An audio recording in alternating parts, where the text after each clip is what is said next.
I always hike alone. It's not because I don't like people. I just find something calming about being out in the wilderness with no one else around. No sounds except my footsteps, the wind through the trees, maybe a distant stream or a bird calling from a branch. It's where I feel most in control, most myself. I had planned this trip for weeks. A weekend solo hike through a remote trail I had never done before. It wasn't marked on most maps, but I had found it mentioned on an old hiking forum. Someone had posted about it years ago, said it was one of the most beautiful places they had ever seen. No crowds, no noise, just raw nature. That's exactly what I wanted. The entrance wasn't easy to find. I drove for hours into the mountains, past any sign of civilization, until I found the turnoff. A narrow dirt road led me deeper into the trees, my tires crunching over rocks and dead leaves. There were no other cars around, not even an old sign to mark the trailhead. Just the GPS on my phone confirming I was in the right place. I parked, grabbed my pack, and started walking. The trail was beautiful, just like the post had described. Towering trees, thick undergrowth, and soft earth under my boots. It felt untouched, as if I was the first person to step foot there in years. The deeper I went, the quieter it became. Even the birds seemed to disappear, leaving only the sound of my own breathing. A few miles in, I noticed something strange. The trail itself looked fine. No fallen trees or anything blocking the way, but the forest around it felt off. The trees were too uniform, their branches twisting in ways that didn't seem natural. Some of the trunks had deep scratches in them, like something had clawed at them repeatedly. I told myself it was just bears or some other animal. Nothing to worry about. I kept walking. By the time the sun was starting to set, I had covered over 10 miles. I set up my tent in a small clearing beside a narrow stream. The water was crystal clear, and I knelt to fill my bottle, watching small fish dart away from my shadow. Everything felt peaceful again. I cooked a simple meal on my portable stove, sat against a fallen log, and watched the last light fade from the sky. I didn't build a fire. It wasn't cold, and I didn't want to draw attention to myself. That was a mistake. Sometime in the middle of the night, I woke up. At first, I wasn't sure why. The forest was silent. No wind, no insects, nothing. Just that thick, heavy silence that makes your skin crawl. Then I heard it. A single footstep. Not an animal, not the rustling of leaves. A human footstep. Slow, deliberate, close. I held my breath. My heart was pounding so hard I was sure whoever, or whatever, was out there could hear it. I reached for my flashlight but didn't turn it on. I didn't want to see. Not yet. Another footstep. Closer this time. I stayed completely still, trying to control my breathing. The fabric of my tent was thin, almost useless as a barrier. I thought about grabbing my knife, but what good would it do? If someone was out there, they had the advantage. They knew where I was. Then, nothing. Silence again. I stayed awake for hours, listening, waiting, but whoever had been there was gone. At dawn, I packed up fast. I was tired, but I didn't care. I needed to move. I wasn't about to sit around and wait for whatever was out there to come back. I didn't eat, didn't rest, I just started hiking back the way I came. The forest felt different now. It wasn't just quiet. It was watching me. I could feel it. Every step I took, every breath, I felt eyes on me. I forced myself to keep going. A few miles in, I saw something up ahead. Something that hadn't been there before. A shirt, hanging from a low branch, swaying gently in the breeze. A faded red flannel, torn and dirty. Not mine. Not something that had been left behind accidentally. Someone had put it there in the middle of the trail for me to find. I didn't stop. I didn't even let myself think about it. I just kept walking, faster now, almost running. Then I saw another one. A pair of boots, placed neatly side by side in the center of the path. the laces untied, the leather worn and cracked. I didn't recognize them. They weren't mine, but they belonged to someone who had been here before me. I ran. Branches whipped at my face, my pack bouncing against my back. I tripped more than once, my hands scraping against rocks and dirt, but I didn't stop. My only goal was to get back to my car, back to safety. Then I smelled it. Something foul, something rotten, like old meat left out in the sun. It was coming from up ahead. I slowed down. I didn't want to see, but I had no choice. The smell was overwhelming now, thick in the air, making my stomach turn. And then I saw it. Pile of bones. Not scattered, not left behind by some animal. Placed carefully, deliberately. A human skull sat on top, empty sockets staring up at me. The bones were picked clean, stacked neatly like some kind of offering. I felt sick. I wanted to run, to scream, but I couldn't move. I was frozen, my body refusing to obey. And then, just beyond the bones, I saw something else. A shape, a figure standing between the trees, watching me. No movement, no sound, just watching. I turned and ran faster than I ever have in my life. I didn't look back. I didn't stop until I reached my car, threw my pack in the back, and tore out of there so fast my tires spun against the dirt. I didn't sleep that night. I barely slept for a week. I reported it to the authorities, of course.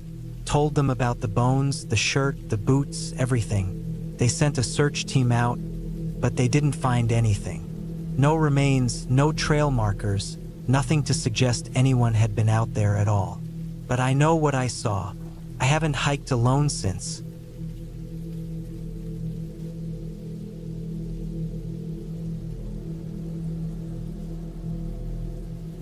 I don't know if I'll ever go hiking alone again.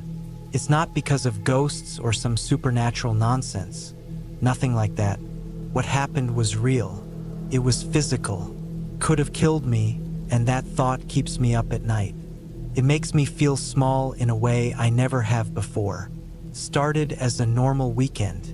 I had time off work, and I wanted to clear my head, so I picked a trail about 2 hours from my apartment. It wasn't one of those overrun tourist spots. It was more remote, something serious hikers go for. I had done my research, though.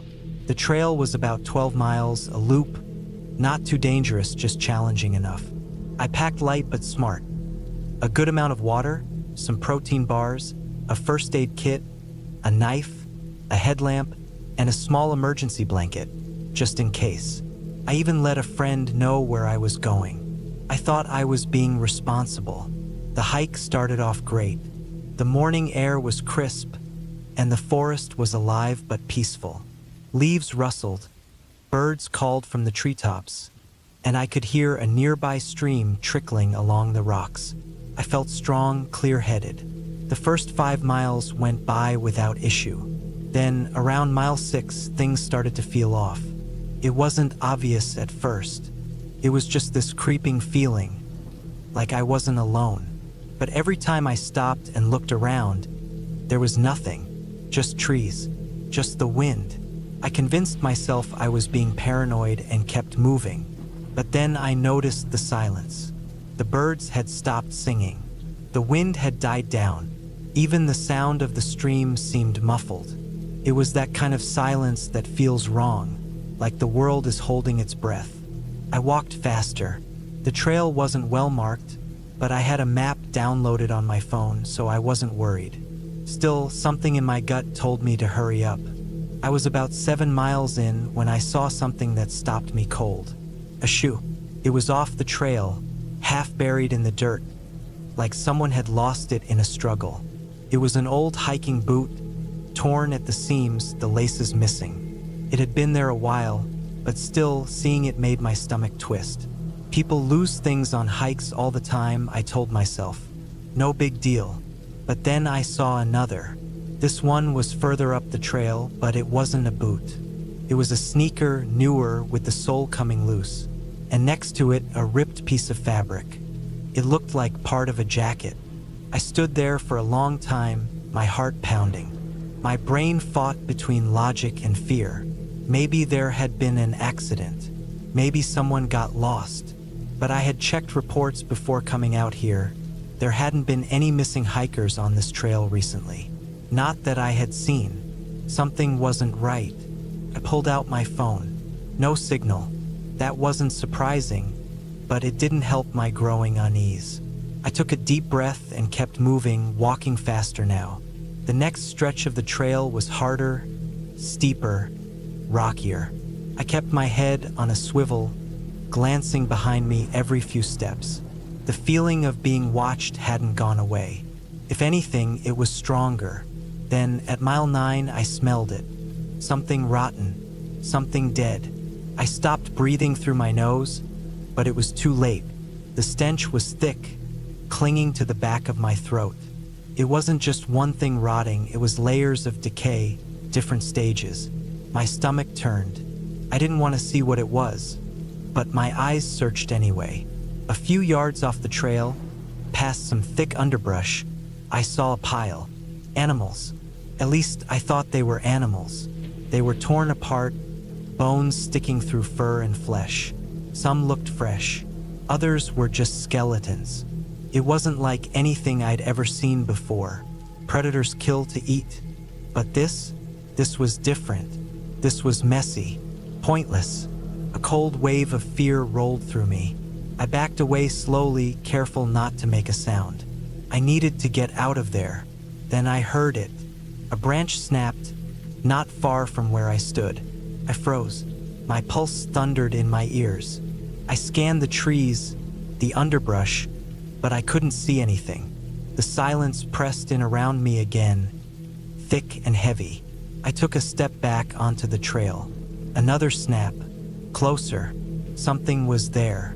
I didn't wait to find out what.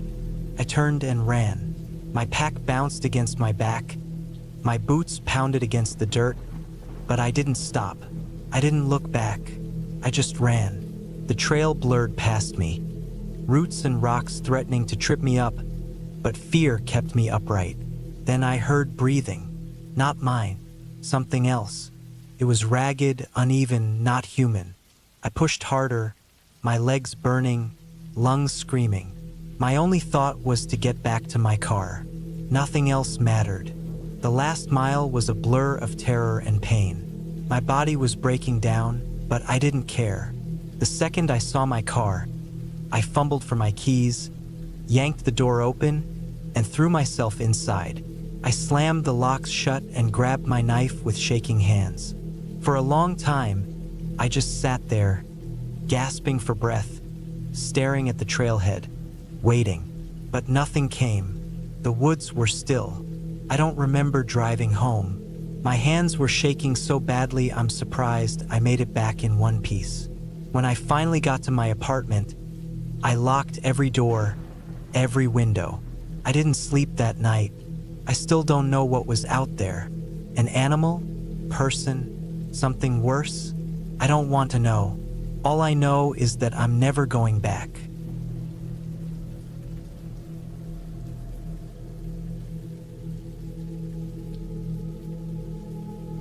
I should have turned back when the first sign appeared.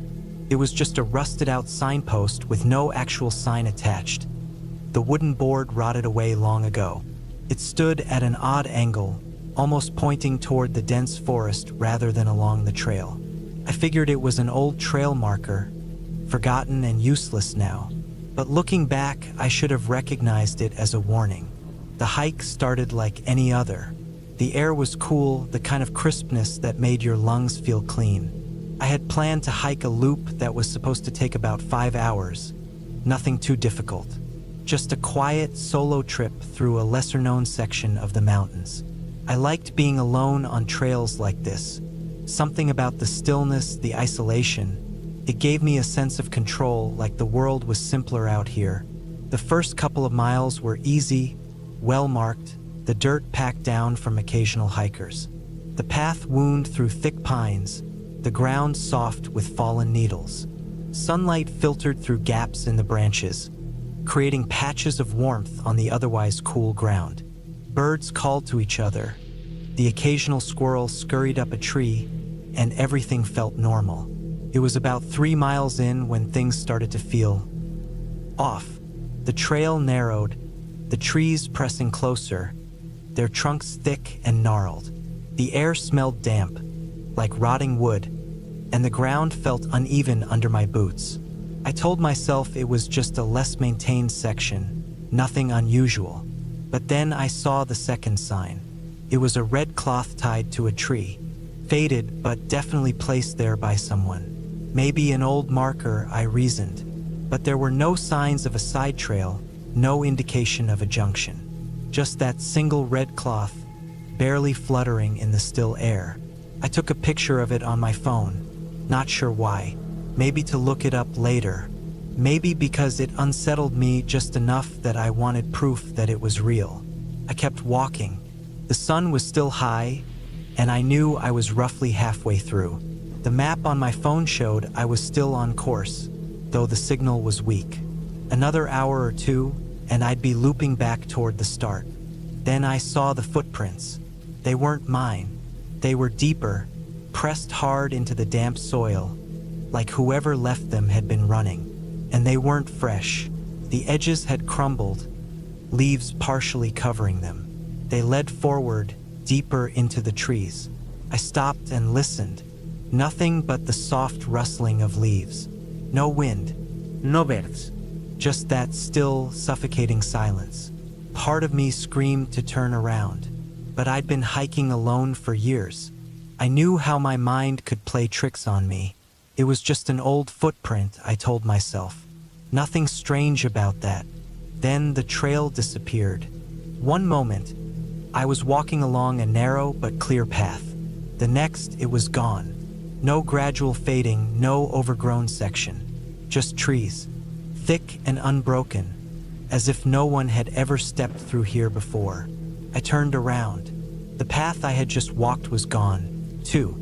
I stood there, heart pounding, trying to breathe slow. I wasn't lost. Couldn't be. I had my phone. I had a map. I knew where I was. I just had to backtrack carefully. I walked back the way I had come, or at least I thought I had. The trees looked the same. No footprints, no markers, nothing familiar. The red cloth was gone. My chest tightened. I pulled out my phone. No signal. The map app wouldn't load. Just a blank screen. I had enough hiking experience to know what to do. Stay calm. Pick a direction and move carefully. I needed to find higher ground. The trail had been leading up earlier. If I could find a ridge, I'd get my bearings. So I walked and walked. The light started fading, not just from the sun lowering, but from the trees themselves, growing denser, their branches clawing together overhead. I checked my watch. I had been walking for another hour, maybe more, but I hadn't found anything. No trail, no ridges, no familiar landmarks. Just endless trees pressing closer, making me feel like I was shrinking. Then I smelled it, a sharp, metallic scent, faint at first but growing stronger. I hesitated. My gut told me not to follow it, but what else was I supposed to do? Maybe it was a campsite. Maybe someone had a fire going. Maybe it was something dead. I moved toward it. The smell thickened, rust and decay. My stomach turned. Then I saw it. A piece of fabric caught on a branch. Blue. A torn shirt hanging limply. Beneath it, something else. Something half buried in the leaves. It was a shoe. A hiking boot. Mud-streaked. Scuffed. A few feet away, another one. And a sock. My breath hitched. I scanned the ground. There was a shape beneath the leaves. Too still. Too human. I didn't check. I didn't need to. I knew. I ran. Branches scraped my arms, my legs. The air thickened, that metallic smell clinging to me. My boots pounded the uneven ground. I didn't know where I was going. I just ran. I don't know how long it took. It felt like forever before I saw a break in the trees, before I stumbled onto something solid. A road. Not a trail, but an actual road. I collapsed onto it, gasping. Headlights. A truck. A man got out, his face wary, but I must have looked half mad because he didn't hesitate to help me up. I don't remember exactly what I told him. Something about being lost. About finding something. He called the Rangers. They searched.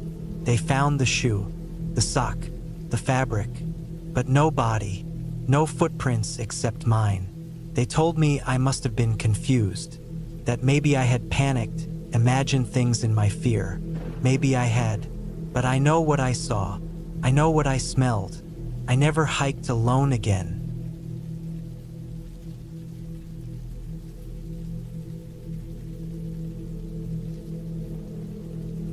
I still don't know what I saw that day, and maybe that's for the best. But I do know that I will never hike alone again. It started as a simple trip, just a weekend getaway into the mountains. I had done solo hikes before, and I liked the quiet. Just me, the trees, the wind, and my own thoughts. There was something peaceful about it, something that made me feel more alive than I ever did in the city. I picked a trail that I hadn't done before. It was deep in a national forest, about a 4-hour drive from my apartment. The reviews online described it as lightly trafficked and challenging, which sounded perfect to me. I didn't want crowded trails or well-worn paths. I wanted something real, something that felt untouched. I arrived early in the morning, parked my car at the trailhead, and strapped on my pack. It was mid-September, so the air had that crisp early autumn bite to it. The sky was overcast, but the forecast didn't call for rain, just a cloudy day. I liked cloudy days. The first few miles were nothing special, just a steady incline through dense forest, the sound of my boots crunching against the dirt and fallen leaves. The trail wasn't well marked, but I had my GPS and map, and I knew how to navigate. I wasn't worried. After about 3 hours, I reached a small clearing. It was the first real break in the trees I'd seen all day. Perfect place to take a rest, drink some water, and have a snack. The view wasn't much, just rolling hills covered in trees, but it felt good to sit down for a bit. That's when I noticed it, the silence. I hadn't noticed it before, but now it was so obvious. There were no birds, no rustling of small animals in the underbrush, no wind, just a dead, suffocating quiet. I tried to tell myself it was normal, that maybe I just hadn't been paying attention before, but something about it felt wrong. I packed up and kept moving. The trail got steeper, winding its way up the side of a ridge. The trees grew denser, the undergrowth thicker. At some point, I realized I hadn't seen any trail markers in a while. I checked my GPS. It still showed me on the right path, but something felt off. The trail didn't look like it had been used much. The dirt was soft, untouched. No footprints, no signs of other hikers. I kept going. What else could I do? I wasn't lost, at least not yet. But the farther I went, the more uneasy I felt. The silence hadn't gone away. If anything, it had gotten heavier, like the forest itself was watching me, waiting for something. I tried to shake the feeling. I focused on my breathing, on the rhythm of my steps. Left, right, just keep moving. Then I saw it, a shoe. It was half buried in the dirt, off to the side of the trail. Old, weathered, torn at the seams. But what caught my attention wasn't the shoe itself. It was what was inside it. A foot. I stopped breathing. My whole body locked up. It wasn't fresh. The skin was dry, cracked, almost mummified, but it was unmistakably human. The leg, what was left of it, was bone white and stripped clean beyond the ankle. I stared at it for what felt like forever. My mind refused to accept what I was looking at. My first thought was that it was fake, some kind of prank. But no one had been on this trail for a long time. The shoe was half buried, the foot inside it desiccated and lifeless. I should have turned back right then. Every instinct in my body was screaming at me to leave. But I didn't. I told myself it had to be old. Maybe a hiker had an accident years ago. Maybe animals had scattered the remains. Maybe a sound, not loud, just the slightest rustle in the bushes behind me. I turned so fast I nearly lost my balance. My eyes scanned the trees, the undergrowth, the shadows between the branches. Nothing. I waited, listened. Nothing. I told myself I was being paranoid, that my mind was playing tricks on me, that the silence and the foot and the way the trail didn't feel right were all just coincidences. But I picked up my pace. I needed to reach the peak, get my bearings, and head back down before it got dark. The trail got worse, more overgrown, like no one had been here in years. But my GPS still told me I was on the right path. Then I smelled it. Rot. Thick, heavy, clinging to the back of my throat. I gagged, pulled my shirt up over my nose, but it didn't help. The smell was everywhere. I forced myself forward, just a little farther, just get to the top. Then I'd turn around. I'd go back. The trees thinned, the ground leveled out. I had reached the ridge, and there it was, a campsite, old, abandoned. The tent was still there, but it had collapsed, the fabric torn and sagging. A backpack leaned against a tree, the zipper halfway open, its contents spilling into the dirt. A metal cup sat next to a cold fire pit, rusted and forgotten. And the smell, the horrible, choking stench of rot. I didn't want to look. I didn't want to see what was inside that tent. But I already knew. Something moved in the trees. A shape, tall, thin, too fast. I ran. I don't remember grabbing my pack. I don't remember the trail. I just remember running, my breath ragged, my legs screaming. The forest blurred around me, the silence pressing in, suffocating me. I don't know how long I ran. Long enough that my lungs felt like they were on fire. Long enough that I collapsed against a tree, gasping for air. When I finally dared to look back, the forest was empty. No shape, no sound, just trees. I made it back to my car before dark. I don't remember the drive home. I don't remember anything except locking every door and window in my apartment and not sleeping for 3 days. I called the park rangers, told them about the foot, the campsite, the smell. They said they'd investigate. They never called me back. I don't know what I saw in those woods, and I don't want to know, but I will never, ever hike alone again.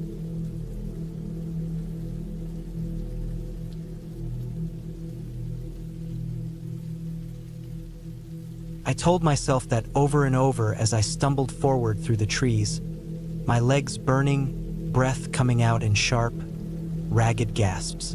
I could hear the river somewhere ahead, rushing water over rocks, but it was impossible to tell how far away it really was. The forest had a way of twisting sound, making it feel like something was right next to you when it was really miles away, or worse, making something nearby seem far. The hike started like any other. It was supposed to be a solo trip, something to clear my head. The trail was remote but well-marked, stretching deep into a mountain range that wasn't exactly popular. That was part of why I chose it. No crowded trails, no noisy groups of weekend hikers. Just me, my pack, and the silence of the wild. I parked my truck at the small gravel lot near the trailhead, checked my gear, made sure my GPS was working, and started walking. It was supposed to be a 3-day trip. Hike deep into the woods, set up camp by the river on the first night, push further up into the mountains on the second, then loop back down on the third. I had my map, my compass, and my phone, though I already knew I wouldn't have service past the first mile. The first few hours were peaceful. The air smelled like pine and damp earth, the dirt trail winding through thick trees. Every so often, I'd catch glimpses of distant ridgelines through gaps in the canopy, the sky bright and blue above them. It was exactly what I needed. Then, around midday, I noticed something strange. The forest was too quiet. At first, I thought maybe I was imagining it. But no, there were no birds. No rustling leaves from squirrels or other small animals. Just the wind pushing through the trees. That wasn't normal. Even in deep wilderness, there was always something making noise. It felt like the entire forest was holding its breath. I shook it off and kept moving. Maybe I just hit a patch of land where animals didn't like to be. It happened, but the feeling stuck with me, crawling up my spine like cold fingers. A few hours later, I made it to the river. The plan was to camp on the far side, but when I got to the water's edge, I found the old bridge was gone. I'd seen pictures of it online before my trip. A narrow wooden thing, barely wide enough for one person at a time. But all that was left were two rotting posts jutting from the riverbank. The water was too deep and fast to wade across. I checked my map. There was another crossing point about 2 miles upstream, so I adjusted my route and started walking. The sun dipped lower, shadows stretching long across the ground. I moved quickly, not wanting to get caught in the dark before I found a place to camp. My feet ached, my shoulders sore from the pack, but I pressed on. Then I saw the footprints. They were just ahead of me on the trail, deep impressions in the dirt. Bare feet.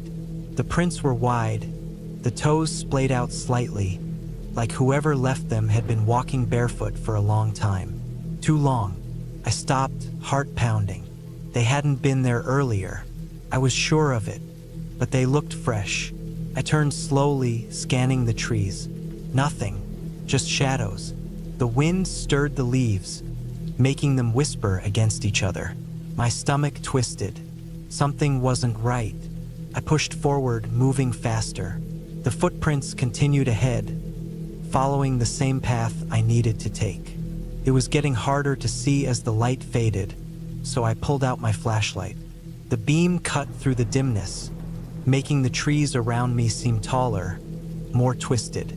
The footprints veered off the trail suddenly, disappearing into the undergrowth. I kept my eyes on the path, refusing to look into the forest. By the time I reached the alternative crossing point, it was almost fully dark. I barely took the time to check the depth of the water before moving across the river on a set of slick, uneven rocks. My boots slipped once, nearly sending me into the current, but I made it across, heart hammering in my chest. I found a small clearing a few minutes later, just big enough for my tent. I worked quickly, pitching it with shaking hands, forcing myself to focus on the routine. Food, fire, sleep. I needed rest. My mind was playing tricks on me. Lying in my tent later, listening to the river, I told myself it was just nerves. Solo hiking could mess with your head. The isolation, the silence. I'd read about it before.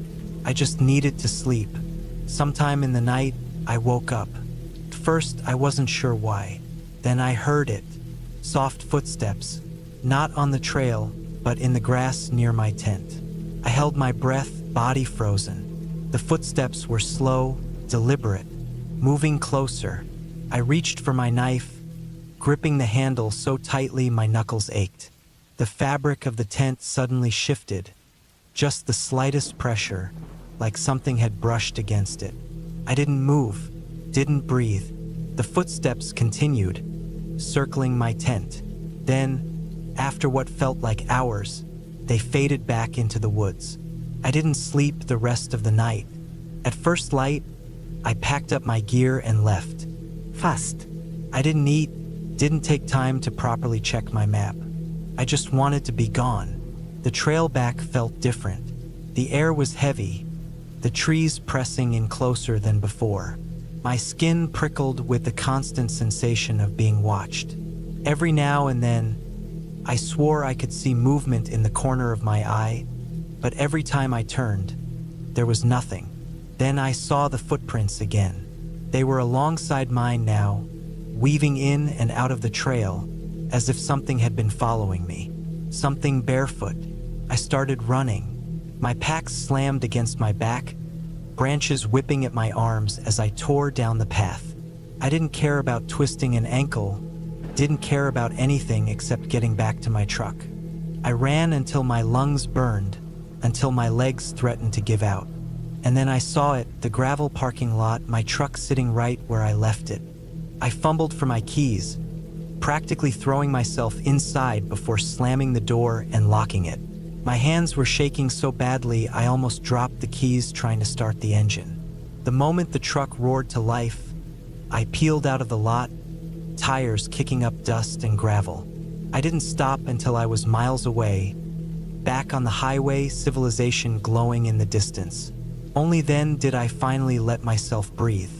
I don't know what I saw or almost saw out there, but I do know one thing: I won't be hiking alone again.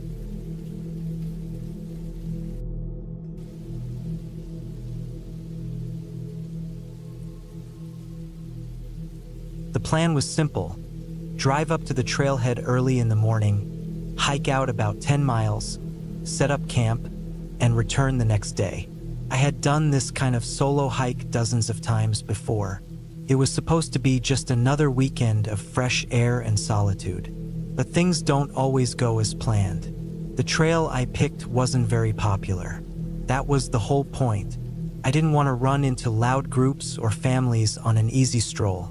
I wanted to be alone, to push myself through the rugged terrain and feel the quiet isolation of the deep forest. The hike started off exactly as I had hoped: cool air, the smell of pine, and the rhythmic crunch of dirt under my boots. My pack was heavy, but that was part of it, part of the challenge. The first 5 miles were uneventful. I followed the map carefully, checking off landmarks as I passed them. An old, half-rotted wooden bridge, a sharp bend in the river, a cluster of large boulders that looked like they had been arranged by some giant centuries ago. Everything was going smoothly, but then something changed. It wasn't sudden, not like flipping a switch. It was gradual, creeping in so slowly that I almost didn't notice it at first. The forest got quieter. That in itself wasn't strange. I'd been in plenty of places where the birds and insects just seemed to disappear for a while. But this felt different. It wasn't just a lack of sound. It was an absence, like something was pushing the noise away, swallowing it up before it could reach me. My own footsteps sounded muffled, my breathing too loud in my ears. Then I noticed the trees. I had been following a marked trail the whole way, but suddenly the path looked less defined. The trees seemed closer together, the undergrowth thicker. I checked my map again, checked my GPS. I was still on the right track, but it didn't feel right. The landmarks weren't showing up where I expected them to be. The land sloped in ways that didn't match what I had studied before the trip. I should have turned back then, but I didn't. Instead, I convinced myself I was overthinking it. Maybe the map was outdated. Maybe I had miscalculated distances. I kept moving forward. That was my second mistake.